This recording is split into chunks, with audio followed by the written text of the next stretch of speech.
Welcome, everyone.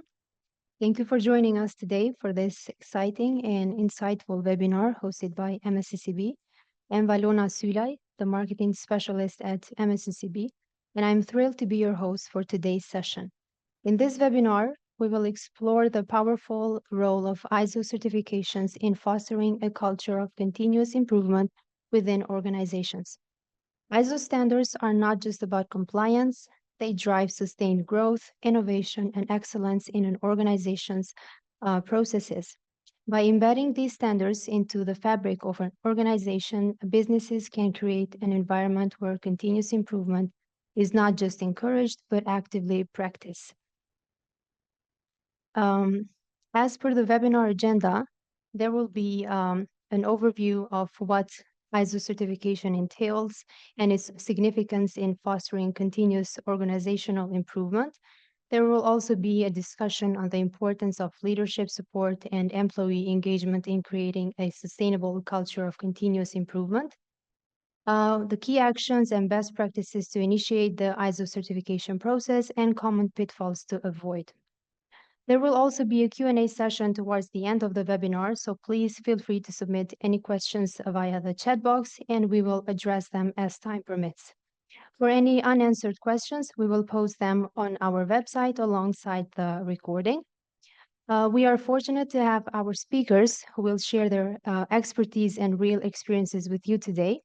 Please join me in welcoming our distinguished panel of experts, Mr. Martin Holzke, a recognized authority in the field of consultancy, audit, and training services, and Mr. Nico Snyman, a seasoned management system auditor with over 40 years of experience in various auditing disciplines. Just a quick note before we start. This session is being recorded and will be made available on our website for anyone who might want to revisit it later. Okay, so now without further delay, let me invite Martin to introduce himself. Martin? Yeah, welcome everyone. Martin Holzke. The slide says a bit about my background. Basically, in a nutshell, I've been a lifelong freelancer, self-employed person. Started out in Germany after my studies in physics. In that then time round of digitalization. That's why I always smile when we talk about digitalization again, because that was the time, early 90s, when PCs became available, Windows started off. And so I started off in system development for small and medium-sized enterprises. Worked my way further along the way into security, SOX IT general controls, things like that, information security, and nowadays really work in a whole width and breadth of management systems, both as a consultant, as an auditor, as a trainer. So I'm a long-standing PECB trainer as well. And probably one of my biggest lot of work now is for almost 10 years as well, being assessor for UCAS, for the UK United Kingdom accreditation body. So basically, I always put it this way in layman's terms: I audit the auditors. So I'm out and about visiting certification bodies, see that they do it, and there as well we drive continual improvement, for example. So it's a further one down the cascade. And as you see at the bottom, I'm actually, after I lived for quite a while in Scotland, I've now been living for 10 years in Lanzarote in the Canary Islands, and offer courses here as well. We were just talking about that earlier with a colleague, where in the rest of Europe now the weather is a bit dreich. We offer courses in spring and autumn. Over here, PECB courses mostly. Irony is today is shutting it down. And I think, yes, that's about me. Thank you. Thank you for your introduction, Martin. Now I invite Nico to introduce himself as well. Good afternoon, everybody. My name is Nico Snyman. I'm the founder and CEO of Crest Advisory Africa. We are based in South Africa on the southern point of the African continent. I am based personally in Johannesburg, and me and my company are working across Africa, within Africa, a number of countries, as well as on the islands of Mauritius, Seychelles, Madagascar, and those islands as well. My background is I studied into the legal environment firstly, and then I specialized into management, and completed my master's degree in business administration, MBA, in 1999, with my specialization in the ServQual model. The ServQual model is part and parcel of the service quality management systems. So if you're looking at ISO 9001, you've got products and you've got services. And my dissertation was actually based on the services environment, on how do you measure the quality of service in those spaces. I have been, my career, I was in the police service. I was a policeman. This is why I have actually studied the legal and the compliance space. And then after that, from 2007 till 2013, I was part and parcel of one of the biggest projects globally, the Gautrain project in South Africa, where a rail system was actually built, and I was responsible for forest management, compliance management for the civils company, as well as for the operating company. At the moment, what we are specializing and rolling out at the moment is we are doing training across disciplines, about 15, 16 disciplines, as well as consulting in those, as well as auditing, internal audits, as well as external audits, where we are appointed by the MSECB as their auditors. And then one of our flagships is we have developed a specific GRC, or governance, risk and compliance software, that is providing assurance to companies that we are rolling out across the globe. Thank you very much. Thank you, Nico. Now, let's dive into today's discussion with the first question for our speakers. So, how can organizations strategically leverage the ISO certification to truly promote a culture of continuous improvement that goes beyond mere compliance and drives tangible business value? Right, yeah. Let me tell you something about that. To me, it's very important in all the consultancy and audit stuff that actually we get exactly to this, so that companies understand that continual improvement is at the center of the whole ISO standards across the board. This whole plan, do, check, act cycle is all about getting better and better, improving. And to me, it's really important that people understand we don't just do that for a certificate on the wall or to comply with some regulation or things like that, but that people get the idea this is a business driver. So that's what I'm always supporting people in, to say, think about what you actually get out of that certification. If you just spend all the money on me as a consultant, as a auditor, that's nice, thank you very much. But in the end, it doesn't help you anything. You're not getting any added benefit from it. So it's about making the ISO standard work for the organization and not the other way around, and really drive your business. And in that sense, my expectation is always that when you do that, you will have a better product, you have better services, you will have less issues, incidents, disasters, whatever. And very important, and I see that a lot in my UCAS work, when I work with small certification bodies and often then small customers, that they actually, through certification, through ISO standards, gain a competitive advantage, especially against big players. That's a very common thing that gets mentioned there. We say we can actually stand up against our big competition, which is 100, 1,000 times bigger than us, because we are ISO certified. We can demonstrate that we have a working management system, that we drive that, and that we'll continually improve and bring ourselves forward. And that really makes a difference. That's where it really becomes strategically important for these organizations, that they say we don't just want the certification for the certificate, but to actually demonstrate how we're driving things. And I think the other thing to me, and that's why especially for small and medium-sized organizations, it's very helpful. To me, this whole idea of continual improvement is about not trying to build something perfect in the first place, but to start somewhere, and better to start somewhere than not start at all, and getting better and better. So it's also a bit what I've seen as a software developer in early years. This move that we've seen now away from waterfall, where we try to build this almighty project, and half the time they fail because of that. And we're moving to an agile approach where you basically say, well, let's build something, and we build on top of it, and we're improving that ever further. And I think that's when organizations get that idea, then that whole ISO certification, the whole management system thing becomes really valuable and really helps them to move forward as an organization. Thank you for these insights on driving business value through ISO certification, Martin. Mhm. Now, let's take a closer look at the initial steps that organizations should take when pursuing ISO certification. So, what critical initial steps should an organization take when pursuing ISO certification to ensure it becomes a transformative process rather than a procedural formality?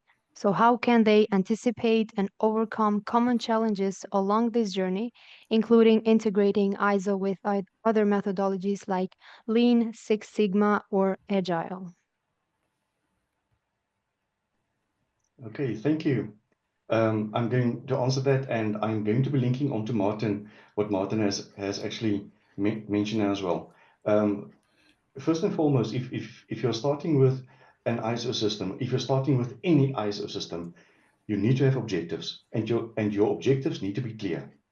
If your objectives in your management system, whether it is ISO 27001 or any other system, business continuity, etc., if those objectives of the management system are not linking to the strategic objectives of the company, you have already got a mismatch there, and that is a critical gap, because everything drives the objectives of the company. And as Martin has said, this is not a paper exercise. This is really an exercise to make your business better. And if you are not linking to your objectives is actually standing alone then. And how do you get the support of the management and the board of directors and Exco and the budget to actually roll out your management system and to actually implement the ISO itself? Then secondly, to get the engagement of leadership and to secure communication through a communication structure that is actually from top down, from top management, making sure that everybody is implementing the same processes and everything on the same line. They need to understand where they are going. If they don't have a roadmap, they are getting lost. If they don't have GPS checkpoints, they are really getting lost. If they are working on the old mapping systems, they are getting lost, because all of us know GPS at present. Step 3 is to conduct a gap analysis.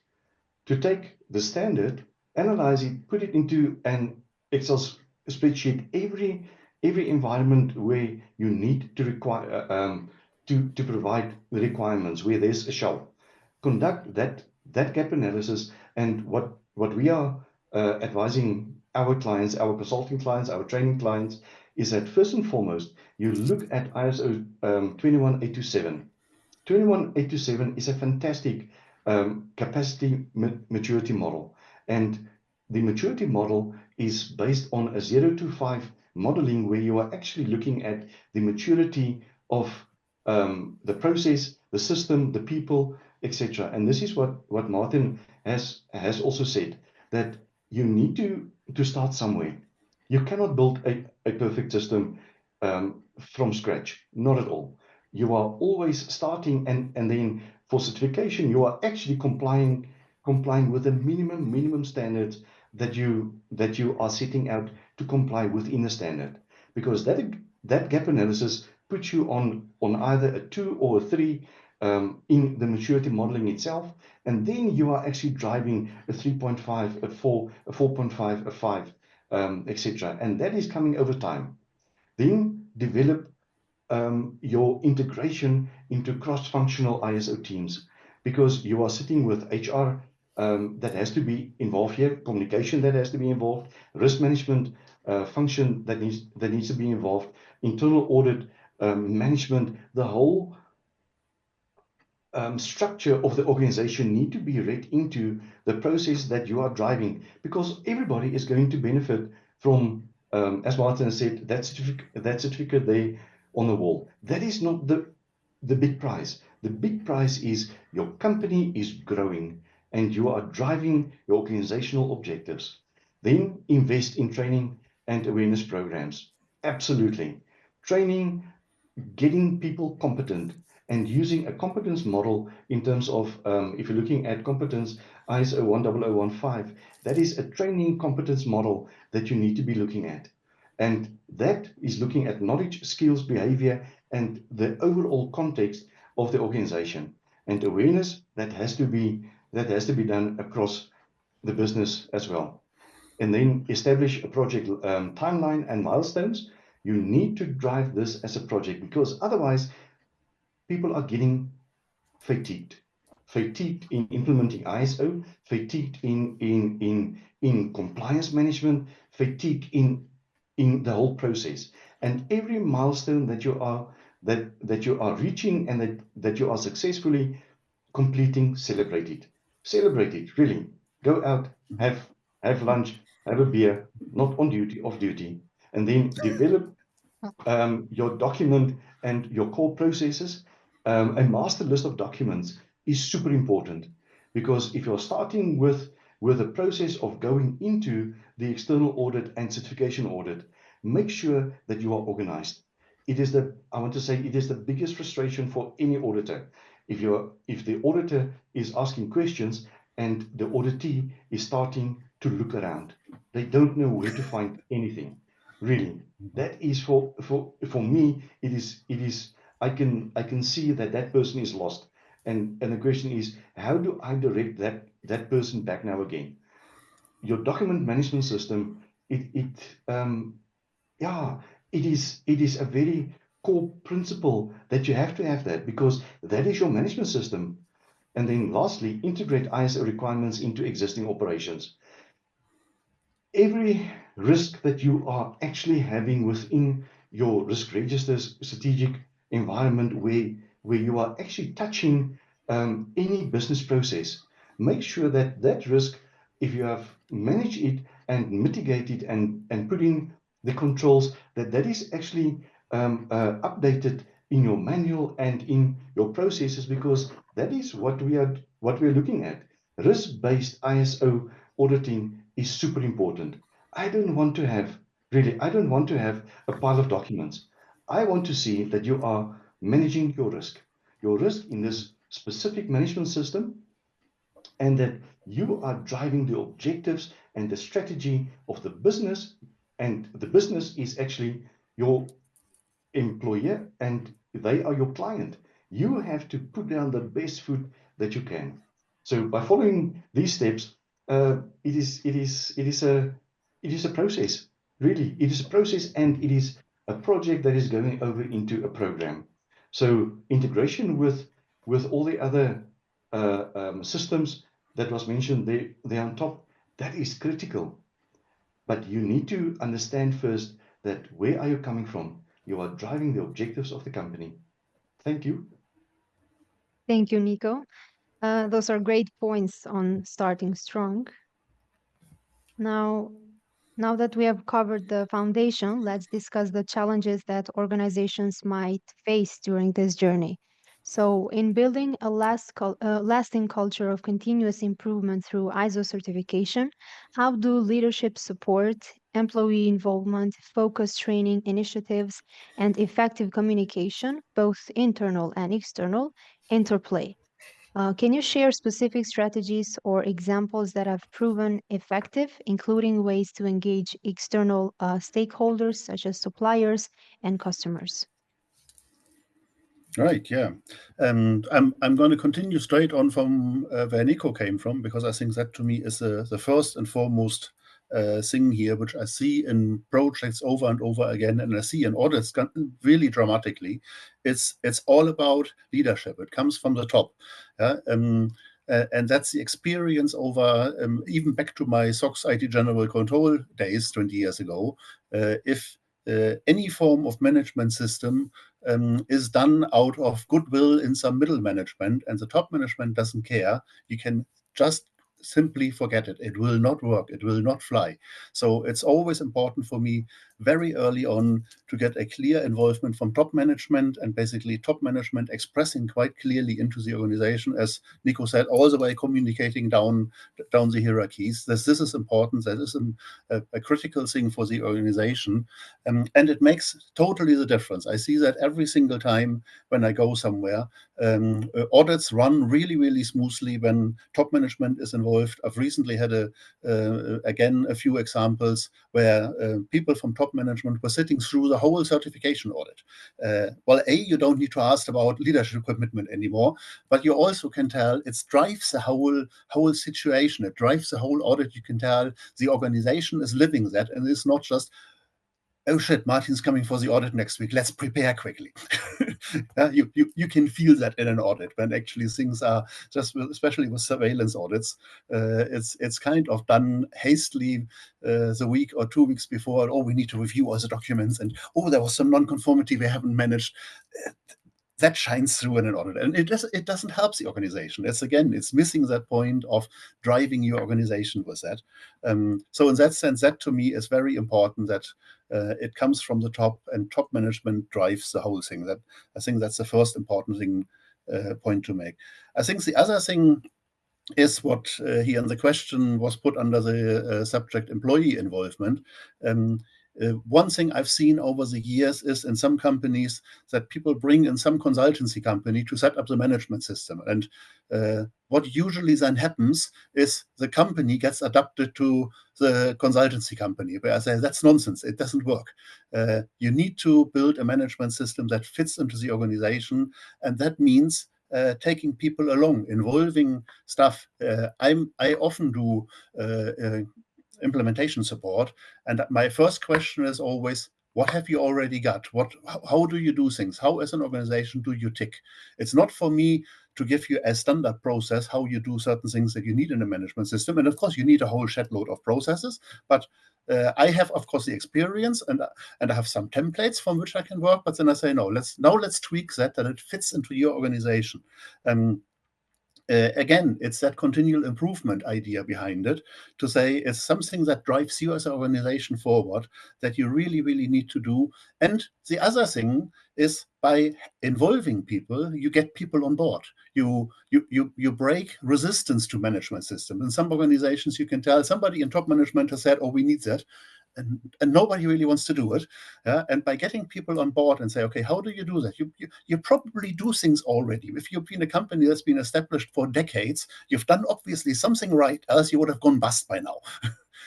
So you're not that you don't have anything. It's just, how do we bring that into together with such a management system idea, with such a continuous improvement idea, to get things forward. So that to me is a very important thing. And also getting people into this idea of let's positively question ourselves.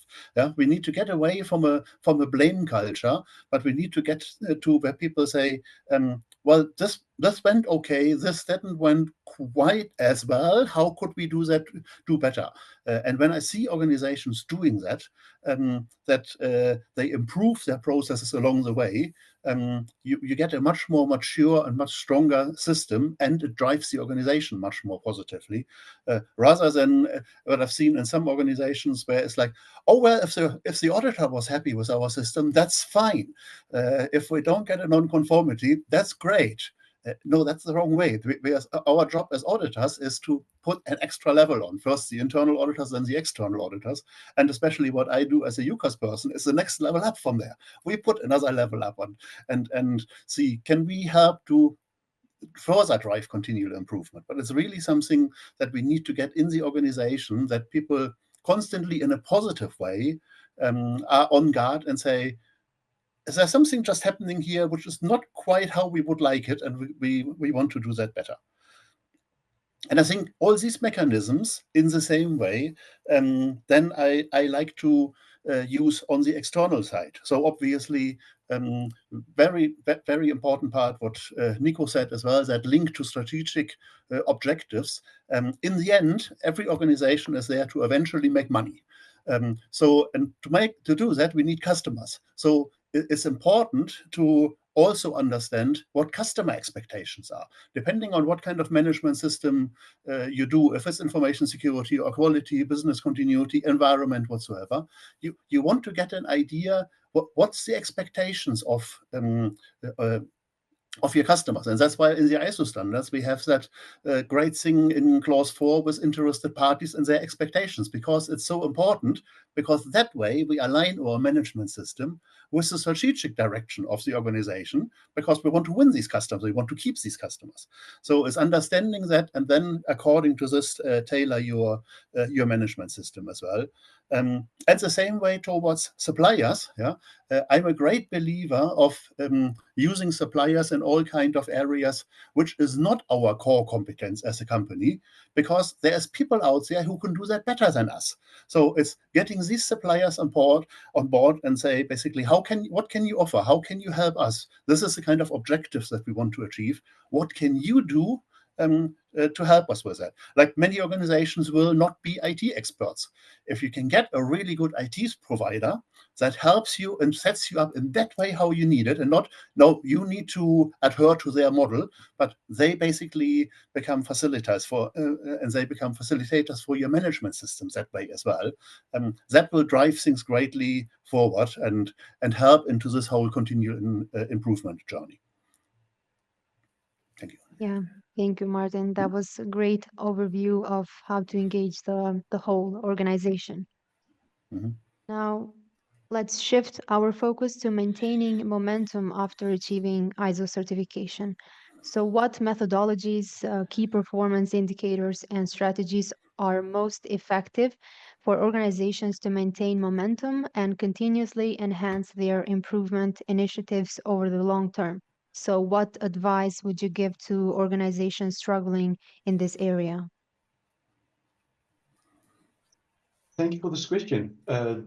So I want to say that as Martin has actually said in question 1, as well as in the previous question, people are so happy to get the ISO certification that they totally forget that there's a surveillance 1 and a surveillance 2 for the next 2 years.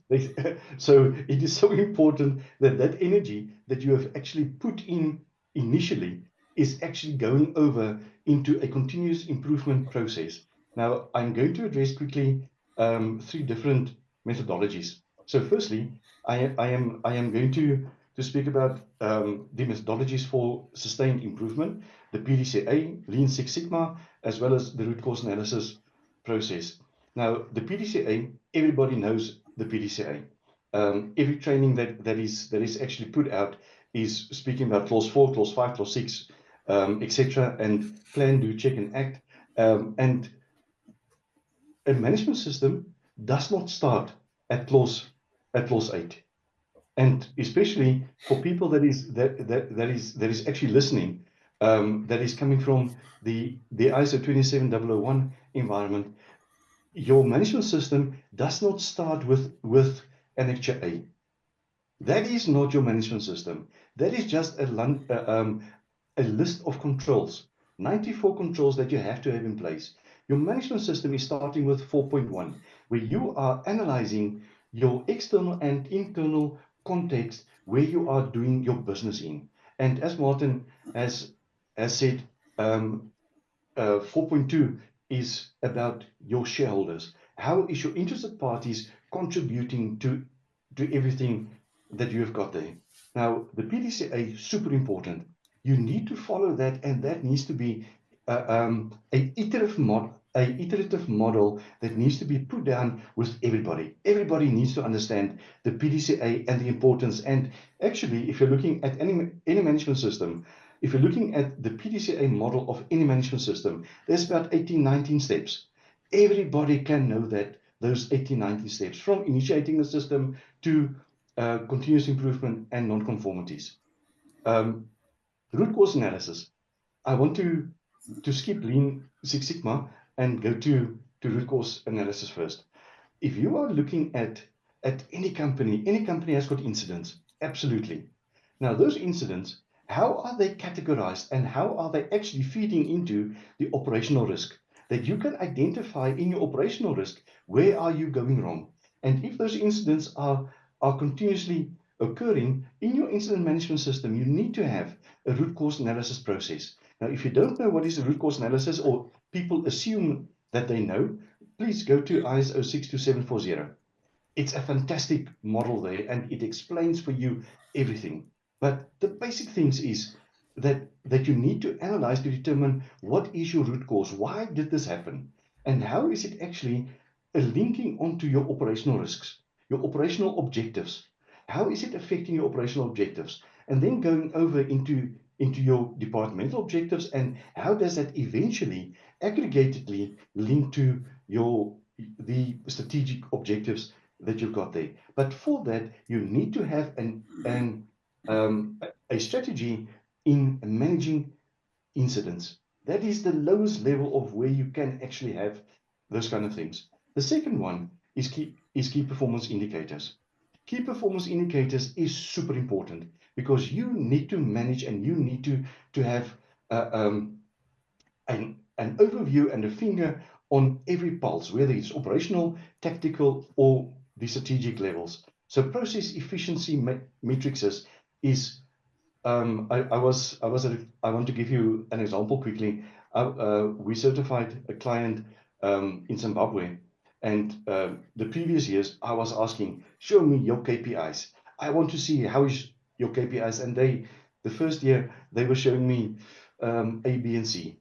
The second year in the surveillance they were actually showing me K, L, and M on the alphabet, but they were also showing me their purchase orders where they have actually applied for all these management systems, or all these matrices and systems and software, etc. This year, when we got there, these guys were arrogant. They were saying, we want to show you. I didn't advise them. I was asking them, key performance indicators, show me. I want to see graphs. Really, give me graphs, give me analysis, give me Power BI, give me any Tableau or any click. Doesn't matter. Give me graphs, because the graphs is showing me that you've got your finger on the pulse on the data.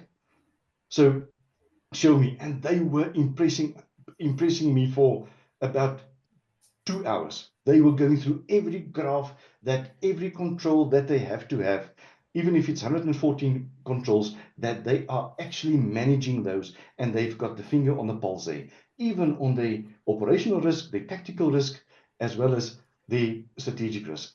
And then we're going over into as I have said initially, with your incidents, but what is your range of key performance indicators? And how are that actually linking onto, back again, to your objectives? How are you linking to your objectives? Your key performance indicators is all about performance, but your key risk indicators is how does your risks actually address and give you assurance in going forward. Your customer service satisfaction scores as well, your employee training and compliance rates, your audit findings and non-conformances. List those and give it data and give graphs. Your third strategy is strategies to sustain continuous improvement.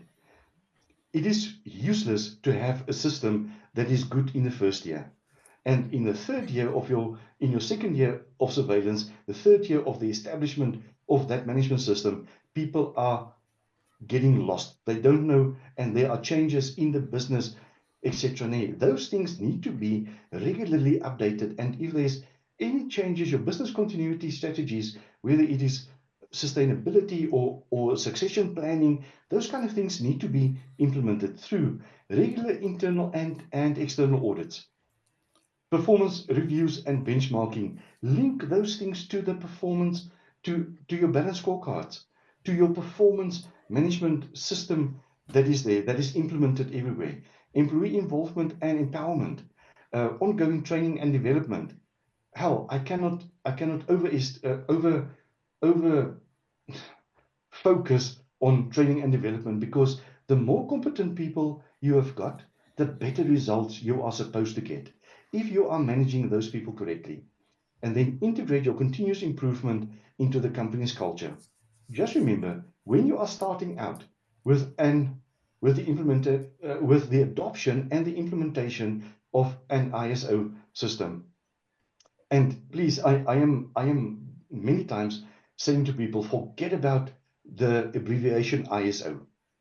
It is not, don't get bogged down and fear and all these things about the word ISO. It's a management system. It is there to implement something for you, whether it is a system that is electronic, whether it is a system that is an HR system. It needs to have structure. So it is a plain management system. If you're looking at strategic management, that is my background, strategy setting, etc. Those things need to drive the business.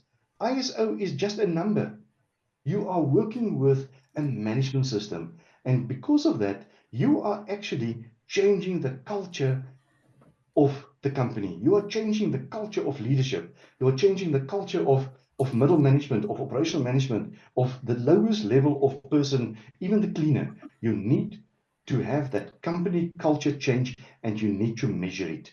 So if you are combining all these things, I think you can get to a place where the management system is a tool that you can grow your business, that you can actually market your business. As Martin has said, you can compete in markets that you couldn't do it previously, because you have got that certificate with, yes, the ISO badge on it and the number on it, but below it, it says there, it is something management system, nothing else. Thank you. Thank you for these actionable strategies. Now, let's dive into something that many organizations are very curious about. So, how can organizations measure the return on investment of ISO certification in terms of business performance and continuous improvement outcomes? Right. Yeah. So that again continues nicely from where Nico just led off. Of course, it has a lot to do with you need to have KPIs first of all. You need to measure your system. You need to look at what are we doing. And to me, it's always a point I make, and sometimes people argue about it. And as I know, I insist on, if your management system doesn't give you a return on investment, it's wasted money. So we need to have an impact where we see we're actually gaining something from it. And to me, the first and foremost thing is, because I'm coming obviously historically from an information security angle, is we want to see that we're reducing incidents, or that the impact of incidents is reducing. So, and that of course we can measure. We can in a more quality environment even better. So if you come out of the factory and said, well, we've just had to put 10,000 pieces of something we've produced into the ton because they're faulty, you can very quickly say what kind of money you've just wasted. And so you can use that as a measure against what does the management system cost us. Of course, it costs something to implement a management system, and that's why people are interested in this return on investment. And it costs something to continuously operate it. But it's important that you actually use these kind of monitoring activities and KPIs to basically get a handle on and say, so what does it actually bring us? And it should bring us definitely a reduction in any form of non-conforming production, incidents, defects, whatever you want to call it, whatever the different ISO standards call it. In the end, it all comes down to the same. Something's gone wrong. And that costs immediate money, and it costs indirect money, because it impacts your customer satisfaction, your staff satisfaction. Also, that is important. Yeah, many people look at customer satisfaction, but you also want to look at staff satisfaction. If you have employees in your company, and the majority of your employments who basically hate their job, That's the worst thing you can have. You will never ever be able to get to something positive, to in that sense in improvement. So you want to make sure that people are not getting frustrated because machinery is not working, because computers are constantly crashing, and actually hate coming into their work. So all these things you can do, and all your management activities are aimed at helping you having more stable processes, more reliable processes, and so you can measure all these. And again, the next level, as I've been saying before, to me, a clear return of investment measure is what kind of competitive advantage do we get out of it? And it's visible often in means of what kind of new contracts do we win, or what kind of repeat contracts we win. Yeah, I see that often enough, and I hear that even quite openly said by people, that sometimes there's a project that, yeah, we need to do a public tender for that, but we know who we want because we know these guys. We've worked with them for a long time. We know they're good, they're reliable. If we get somebody else on board, we don't know what we get us into. Yeah? So having through your management system, through continual improvement, got to the level where people recognize your expertise, your excellence in your working, is something you want to recognize, and that is clearly something that feeds into the whole of return on investment in. And you want to get to that point where you basically say, well, it's money well spent. On this, yeah. I remember I had a few years ago in an audit on the sideline, one of the managers saying to me, "Oh yeah, I know all this auditing cost us every year so many thousand euros," and hum. And then he turned around, "Yeah, but it won us last year alone 5 million in contracts." And I, well, I think that was money well spent then, wasn't it? And so it's going back on this idea that Nico just mentioned about KPIs and being able, how do we fulfill our objectives? How do we get some numbers to it? I think is the point how you get into this return of investment, and then can go along these different aspects, and that way actually also show to management, this is actually helping us. This is actually bringing us forward and making us more successful as a business in the end. Yeah, indeed. Okay, thank you. Now, moving on, let's talk about risk assessment. Can you discuss the importance of risk management within the ISO framework and how it contributes to ongoing improvement, organizational resilience, and broader goals like sustainability and corporate social responsibility? What a lovely topic to be addressing. I love risk management. Risk management is my food, really. And to speak about risk management on this type of forum, guys, it is such an honor. Firstly, I want to say, from a strategic point of view, as I said to you, my forte is strategic management. And if you're looking at strategy setting for any business, it is starting with vision, mission, objectives, and then out of the objectives, you are starting to do your SWOT analysis, your PESTEL analysis, etc. And that is actually 4.1 and 4.2. And from that, you are actually understanding in which arena you are actually going to be operating. And out of that, you need to be linking your leadership, and your risks is then the analysis of what you are actually going to be achieving. And out of your risk assessment linked to your strategic objectives, I have seen so many risk registers that is starting with a risk. Where is that risk coming from? If you don't link that risk to a departmental risk or a strategic risk, and I'm talking here about board risk assessments, that is driving ISO standards, ISO 31000. Now, if you're looking at ISO 31000 and you're looking at risk management and the framework there, clause 6 is totally about risk management, because clause 6 is saying to you, if you have analyzed your risks and your objectives correctly, you will know what is my structure going to be in human resources, in supply chain, in IT, in operations, in maintenance, in every structure that you have to have in your business. Because your objectives that you've got strategic objectives is allocated, or it is actually bestowed onto your CEO, and your CEO is delegating each of those tasks, functions, performance environments. He's delegating that into human resource, into all your divisions, and your divisional environment is actually improving and enhancing your resilience of your business. So firstly, we are looking at risk-based thinking. If you and risk-based thinking, don't think of risk to be a risk. Risk is what is the effect of the effect of uncertainty on objectives. Where do you have uncertainty in achieving your objectives? That is a simple definition. So if you don't have a risk-based approach, and your risks are not actually your departure point for motivating for resources, whether it is people, facilities, it doesn't matter what. And secondly, going into your operational environment, clause 8, then you are not actually driving the business's objectives. And then this must be integrated with your continuous improvement, with your performance in clause 9, where we're speaking about monitoring, measurement, analysis, evaluation, internal audit, management review, etc. And all of these has to do with enhancing ongoing improvement. The second step is going into building organizational resilience.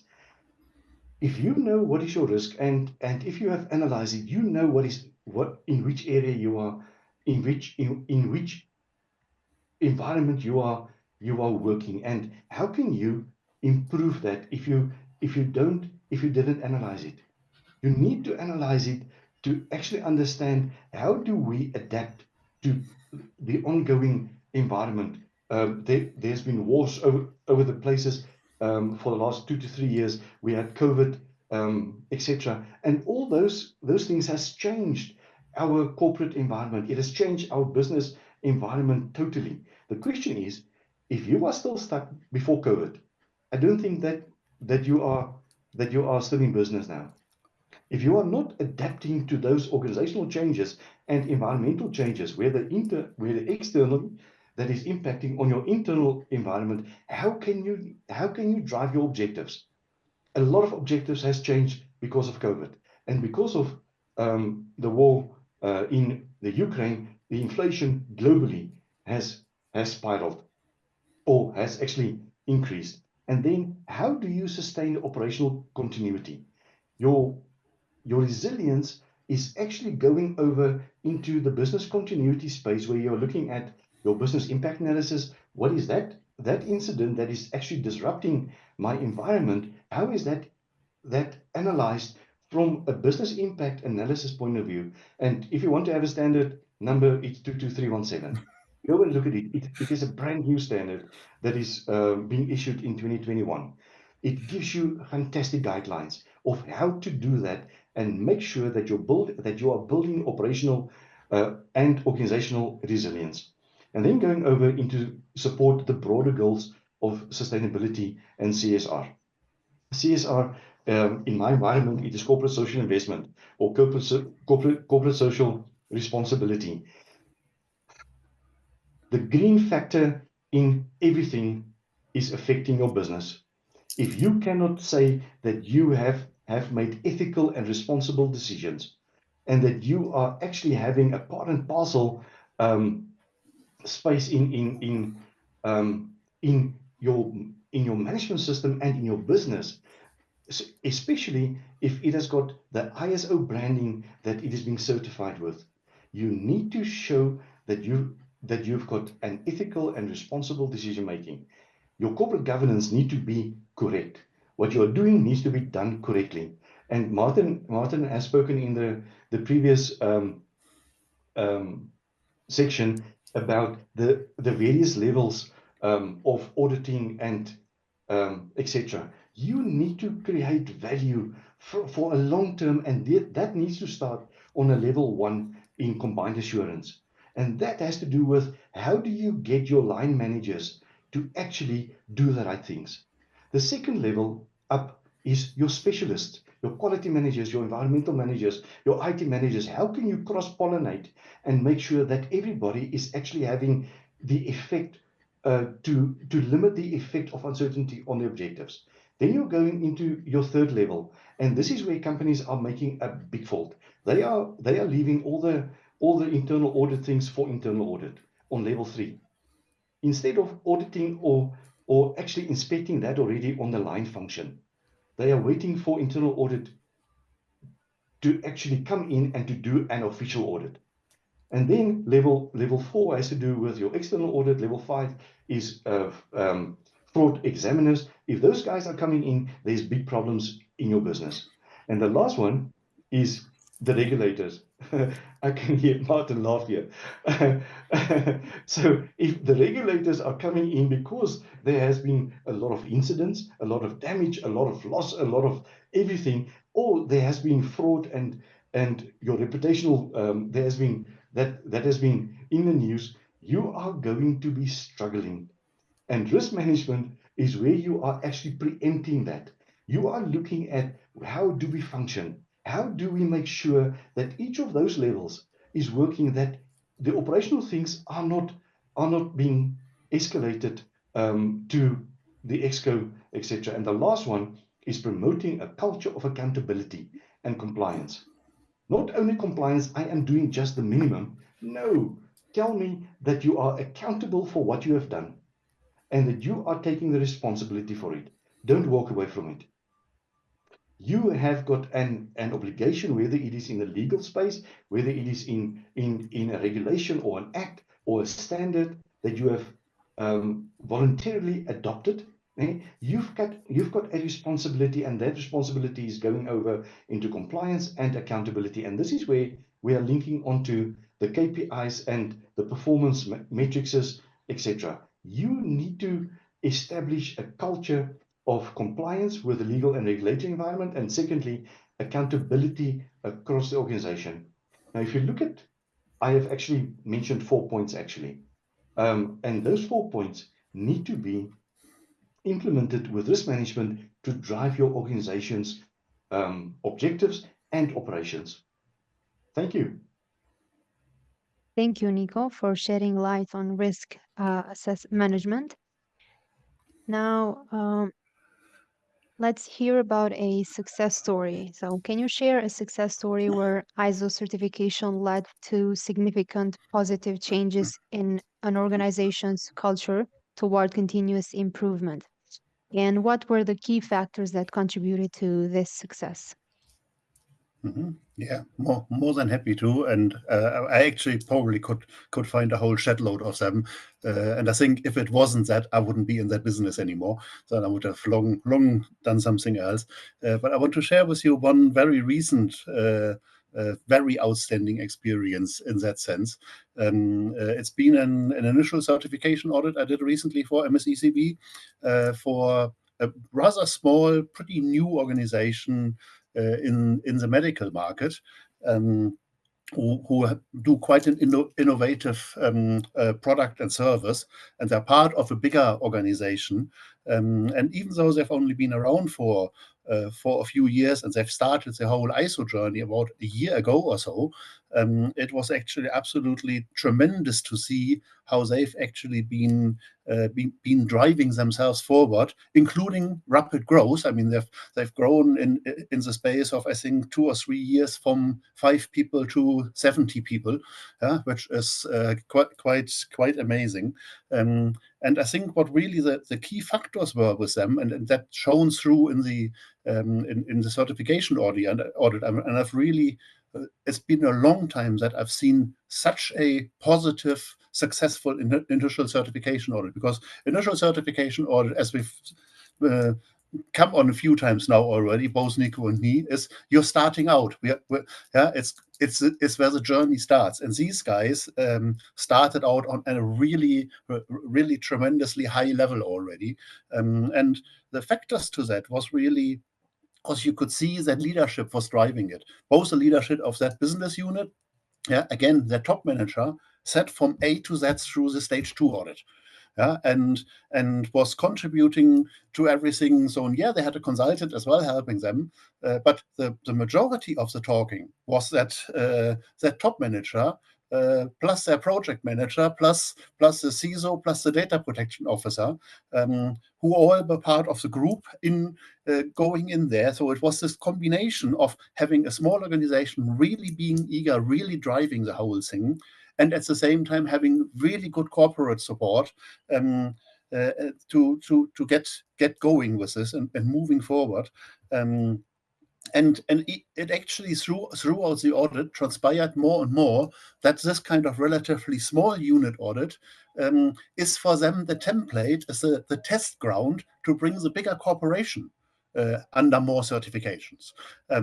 So that especially on the, because it was 27701, so the PIM standard involved in that, yeah, and the data protection officer regularly said, this is my playground here, because that's what we want to roll out across the whole corporation, which has a few thousand staff. And they do good on data protection, but they want to do it this way. So and it was just visible from the way it was led by the top management and how everyone was involved, how every staff had got the idea of what it's all about, that it was really driving the whole thing forward. And during the audit, there was many stories told about where they had something, observed something where they were not quite happy. What I've mentioned earlier was like self-reflecting yourself and said, no, we need to improve that process. That's not quite there yet. So they're constantly driving continual improvement because they understand they want to be the best in the market. They want to drive forward. They want to get ever better. And it was up to the point they had actually, as it's not uncommon in the stage one audit, quite a few pretty serious findings, because there was a few things that they hadn't quite got their head around. Within a few weeks to the stage 2 audit, they were all miraculously corrected and really in-depth, proper, thoroughly thought through, set up additional processes. And during the stage 2, which was a bit an unusual one because we had to split it in 2 parts because of availability between me and them, they had a few non-conformities in the first round of stage 2, the first part of it, and by the second part, they'd already fixed them. Yeah. Now, that doesn't happen very often. Yeah? So basically, during the closing meeting, I could already say, yeah, well, you had a few minor non-conformities, but they're already closed. We just need to do the formal paperwork as we need to do. So that was, to me, a really success story of how an organization makes use of the ISO certification and really drives their culture forward and drives the organization forward to a level which really was unusual for an initial certification. So I'm very much looking forward to do the next round, the surveillance, and I'm pretty sure they will keep on track, because you can tell it's already ingrained in their whole culture to drive things further, to drive continual improvement all the time. So that was a very satisfying experience with them. Thank you for sharing that with us, Martin. That's a great example of ISO's impact on organizational culture. Mm-hmm. Now, let's turn our attention to the role of technology. So, what role do technology and digital transformation play in supporting ISO certification and fostering a culture of continuous improvement? Can you share examples of effective tools or platforms, especially in the context of modern business challenges like remote work, cybersecurity, or supply chain disruptions? Okay, thank you very much for this opportunity again. So question 8, this is the future. The question is, how do you future-proof? How do you proof yourself to actually work into the future? Or are you preparing yourself to be out of business in 2 to 3 years? If you don't adapt to digital transformation and new technologies, you are going to be playing in a different league than anybody else. Very small, and you're not going to be growing a lot. So technology and digital transformation is a critical role in supporting the ISO certification. And because as Martin has also said, when you are starting off with a management system, it is actually small. But as you are growing, your information is getting better. you are getting more aware of what needs to be done and what is expected in the from your customers, your suppliers. You are getting better as a total, as a holistic business. Now, if you're looking at these things, firstly, what is going to fall over definitely is documents, because you are working with a lot of documents then and a lot of processes possibly, etc. You need to make sure that your document process is strong. So I'm going to address, actually I'm just going to I'm going to address seven things quickly here. So the first one is streamlining your documentation and compliance. If that is not strong, you are going to be falling over. The second one is data collection and the analysis for continuous improvement. The third one that I'm going to address is enabling, data analytics for decision making, and then going over into enabling risk-based approach and what kind of tools are you looking there at, and then going over into automating processes for efficiency and consistency with workflows, etc., fostering collaboration and transparency, your digital tools and then training and knowledge management, and then going over into continuous feedback loops and improvement. And the last one is enhancing audit and review processes. Now, if you're looking at the environments that all of us are engaging nowadays, we are having meetings just like now. We are having meetings across the world. I'm sitting in South Africa. People are sitting in Europe. Martin is sitting in the Canary Islands. He's close to the beach there, so he's got a beautiful view, and his mind is not at all at documentation and compliance. I can guarantee you that. So streamlining your compliance is, what is your digital management system?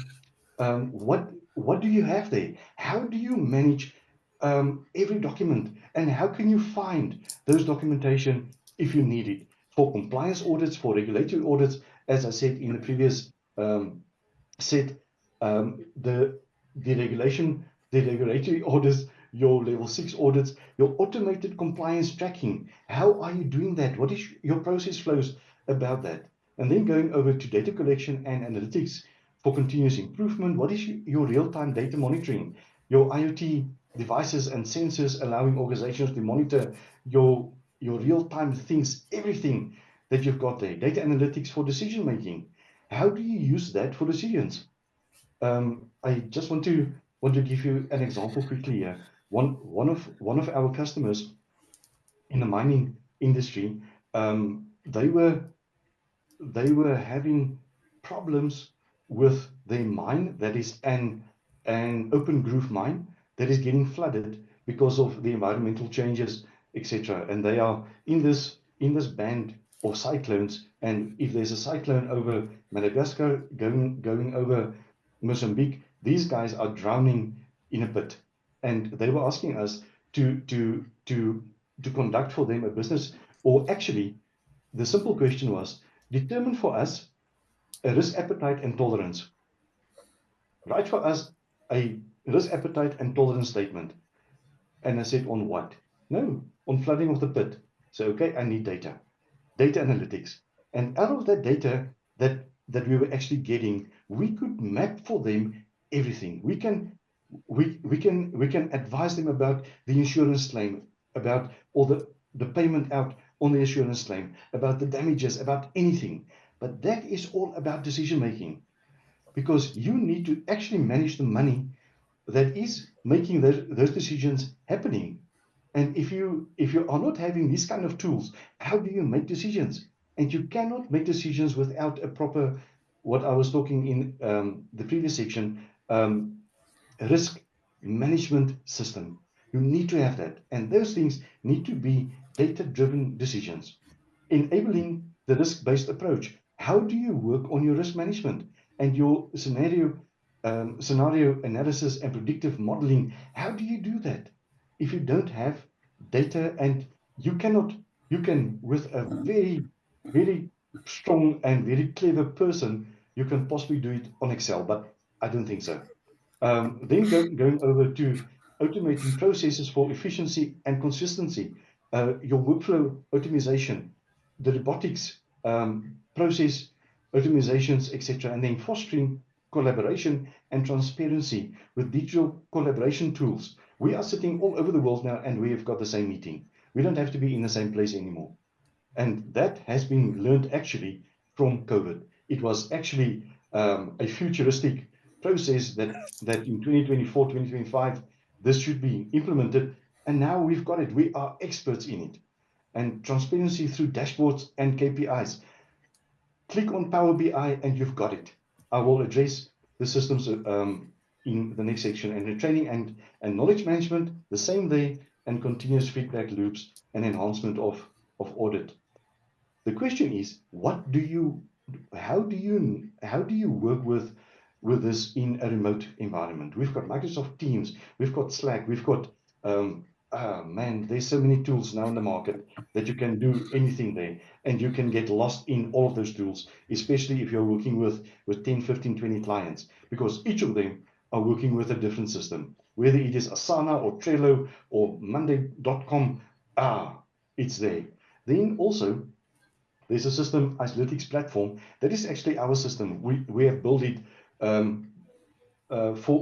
to make sure that corporate governance, that you're doing the right things right, that your governance, risk, compliance, and assurance is under one umbrella. Cyber security, CrowdStrike, Sentinel-1, Darktrace, known before, and I can list a number of things there as well. Supply chain, SAP is one of the biggest ones there. Oracle Cloud, SEM Cloud. Then you've got Logility that is out there for that document and compliance management. Viva Quality Documents. You've got Bentley tools there as well. Master Controls, Analytics, Document Management System module, Data Analytics.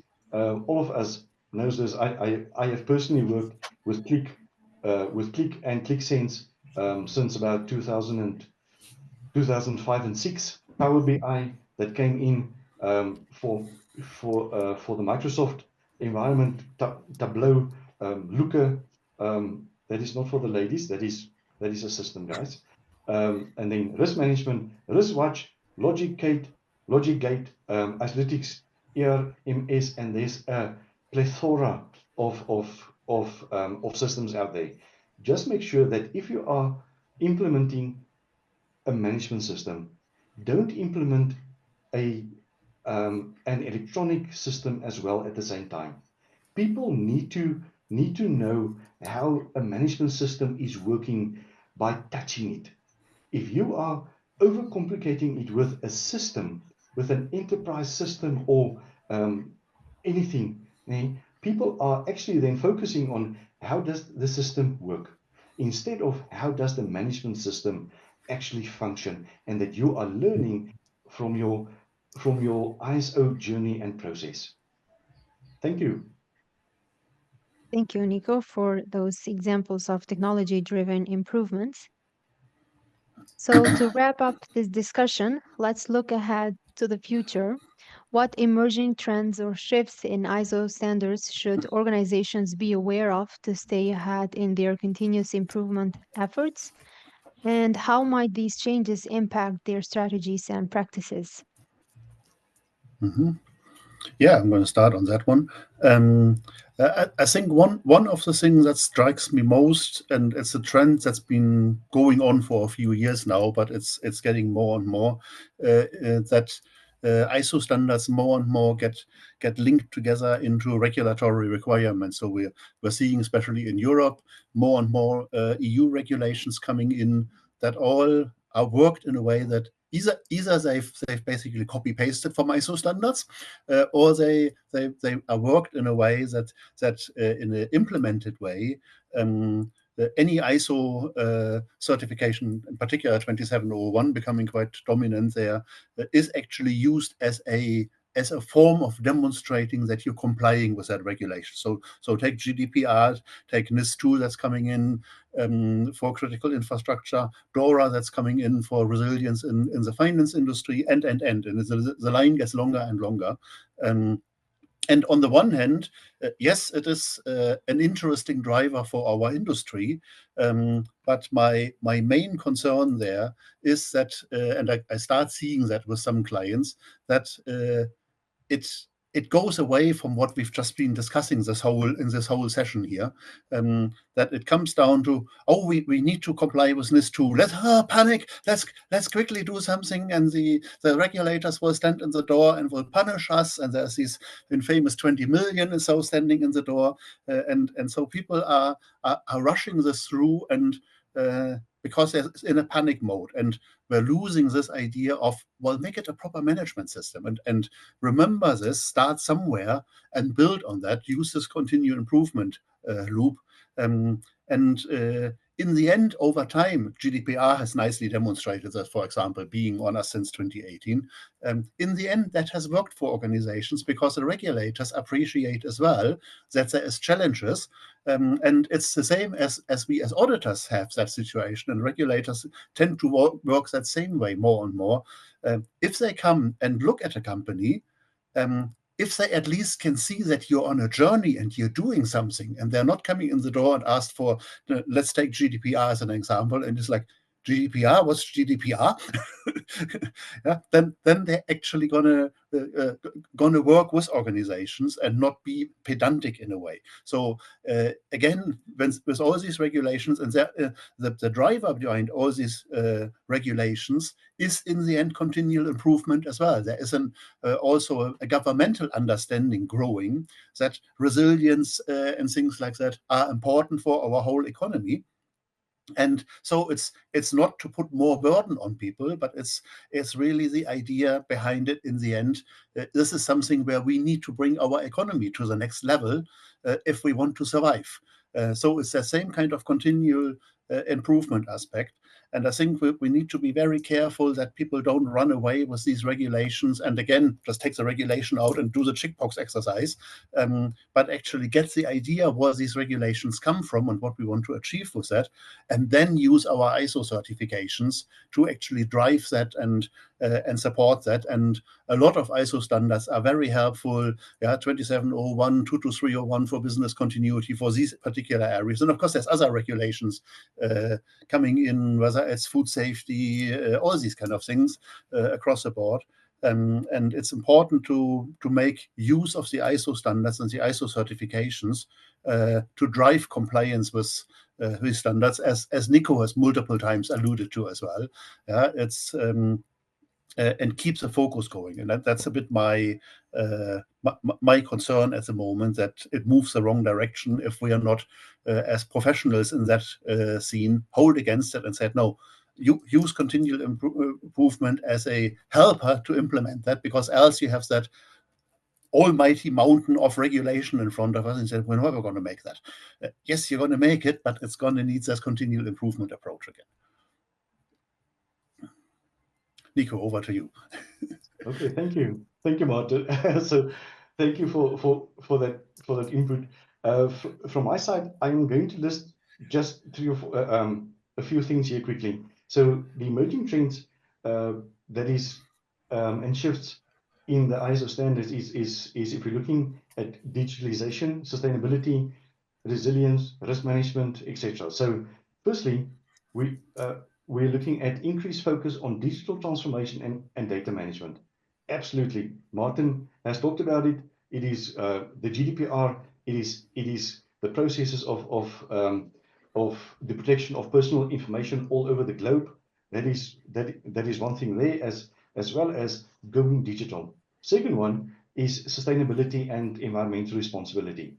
Hell, I think with the global trends of global warming, etc., this is super important. And we need to be, as I've said in the risk section there, that decision making need to be ethical, and this need to be tested against what we've got there. Then enhance emphasis on organizational resilience. If there's some kind of business interruption happening, how do you manage it? How are you getting stronger? Resilience is a simple word for survival. How can I survive? Nothing else. And if you are looking at Survivor USA or Survivor Australia, it doesn't matter what. That is all about survival. How do you as an organization survive? And that needs to be on the agenda. The fourth one is integration of risk-based thinking across all the standards. Everything that your organization does is based on your objectives. Your strategic objectives is driving your business. It is signed off on the highest level of your organization. And how that is cascaded down need to be understood, and where does it impact? Where is your critical control points? Where is your release valves? Where are you doing what? And we can talk about that fairly a lot. Incorporation of social responsibility and corporate governance. Yo, guys, this is, if you're looking at money laundering and all these things that's happening all over the world, corporate governance and social responsibility, how are you benefiting the community that you are working in? How are you actually investing in the community that you are working in? One example, a quick example is that I audited a mining environment in Tanzania, in the Masamara environment. Very beautiful environment. But this gold was sitting in the middle of the community, and they were having an open groove mine. And the mine's relationship with the community was not good. And that has made that mine for 2 years to 3 years was closed by the president of Tanzania, not by anybody else, the president of Tanzania, because of poor relationships there. ISO 26000 is a strong strategy there, or a strong standard there. And then agility and flexibility in standard implementation. This is what Martin has just explained, the linkage between regulations, etc., and the adoption of standards and the implementation and the flexibility of that. And then a holistic approach to employee well-being and occupational health and safety. Martin has said this as well. We can do customer surveys, etc. But if you are appointing people, and on the other side, at the one door you are appointing people, and on the other side the others are walking out, you are not going to have a business that is going to be standing strong anymore. And the last one is an emphasis on performance measures and data-driven improvements. These trends and impacts on strategy is super important. And that is what I'm going to say about this topic. Thank you. Thank you, Nico and Martin, for such an insightful and thought-provoking discussion. Now we'll move on to the Q&A session, where we'll address some of your questions. I have highlighted some questions that we received, and the first one goes: how can organizations foster a mindset of continuous improvement among employees who may be resistant to change or skeptical about the benefits of ISO certification? Right, you want me to start on that? Yeah, please. You can start.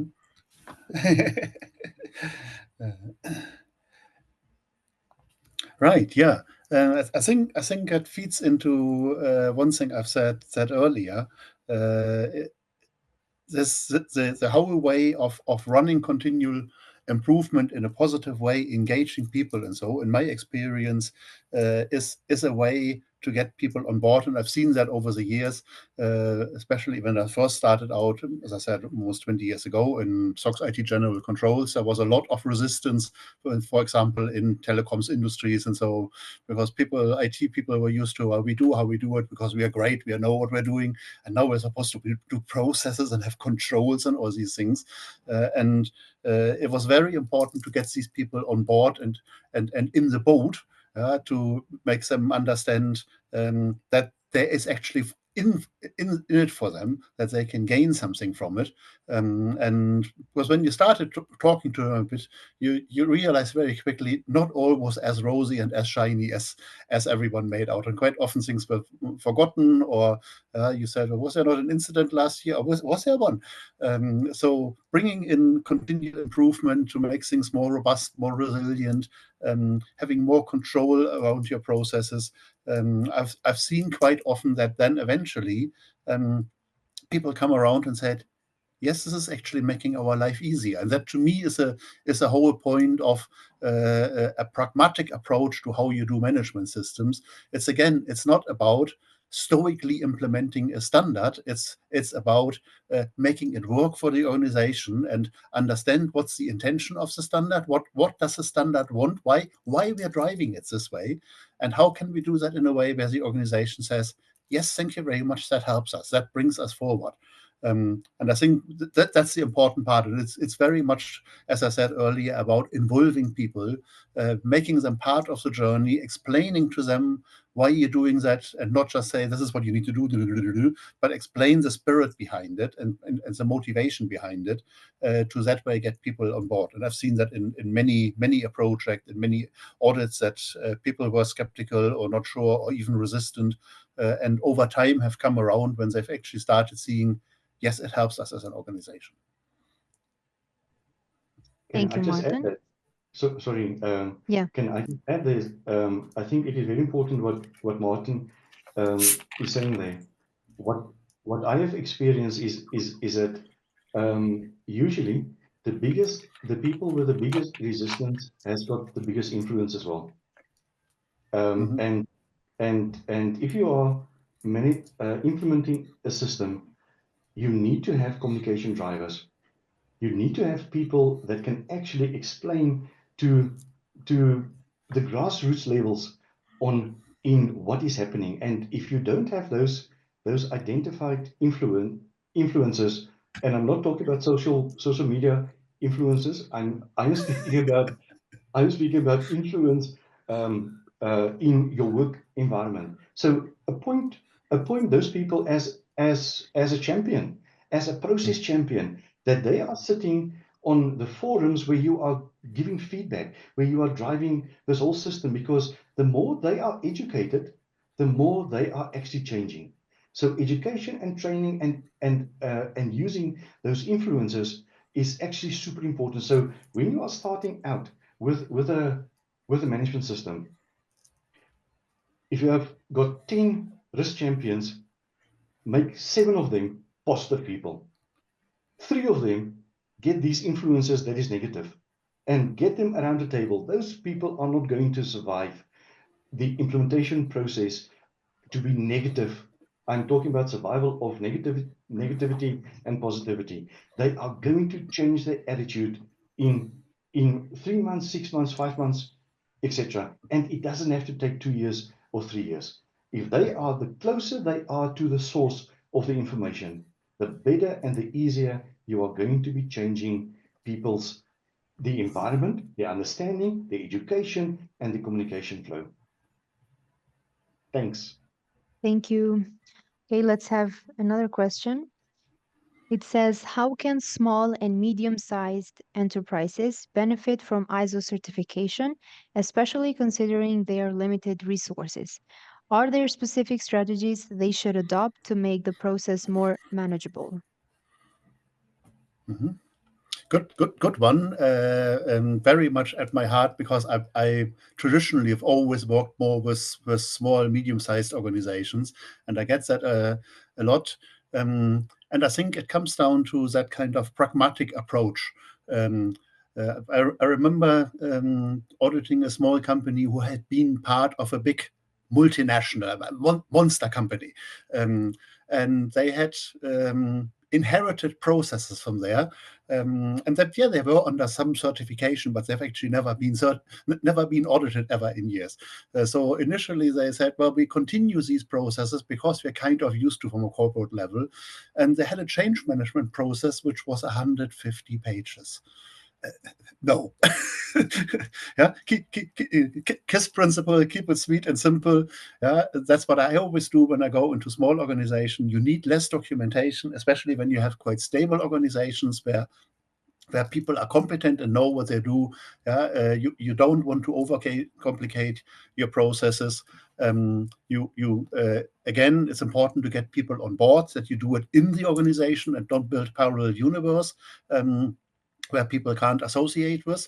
And then I find actually it often much more rewarding in small organizations to implement that, because you see an immediate impact and you get less of all this political blah blah going on in big corporations where it takes 18 months to get a policy approved and things like that. You just do that straight away and it works very well. And one thing that I always in the early years thought as well, it was particularly demanding for small organizations. Meanwhile, there is actually statistics from the likes of Gartner or so out, who actually clearly show, and I've often had the impression that it was like that, but I didn't have the numbers, that actually, if you look at a per head level, small organizations invest much more in a management system than big organizations. There's always these notions when you go into these big banks or so, they have plenty of people to run a management system. Actually, pro rata, they have significantly less resources. And it's taken often significantly less serious, where in a small organization, where the boss often is the owner of the company, and I always jokingly says, if something goes wrong in that organization, that's your plane gone, your boat, your house, your car. Well, that is a bit of an incentive to actually take it serious. In big corporations, and we've seen this through all the big scandals in recent years, bank crashes and so, usually people even still get a golden handshake for having run the world economy against the wall. In a small organization, that doesn't work like that. So I think doing this right scaling, it's very well doable. And I do that with many, many small organizations. I've worked with companies who had 10 people, small IT companies, and implemented management systems there. It is perfectly doable. It's just bring it down to the right scale. Don't overdo it. Don't create crazy processes.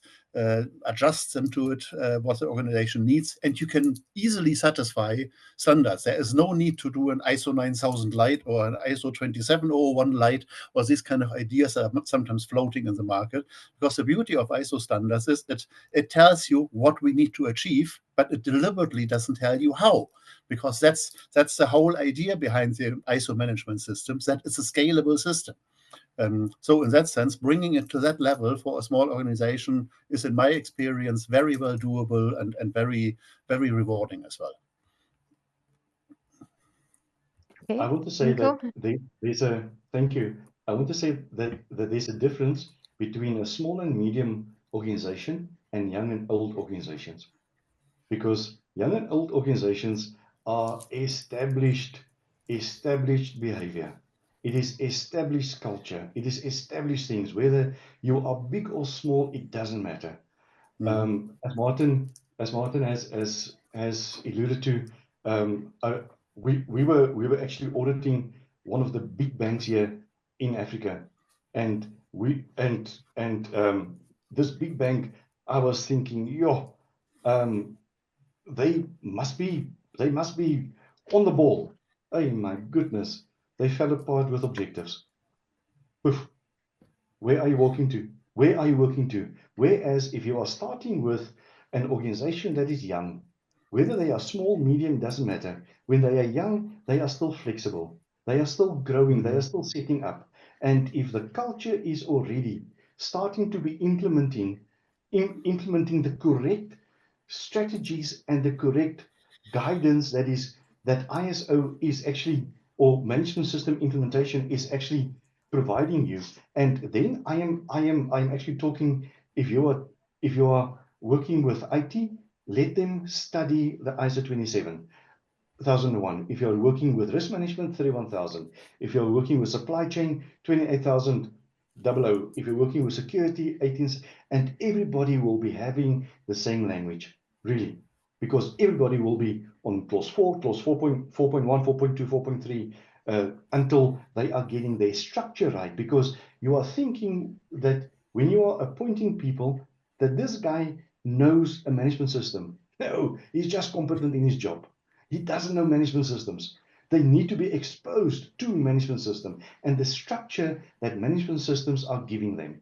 So whether you are small or medium, continuous improvement, and actually, I want to say, collaborating with the other standards, that everybody is getting on the same page. But you need to bend the tree when it is still young. You cannot bend an oak that is 140 years old.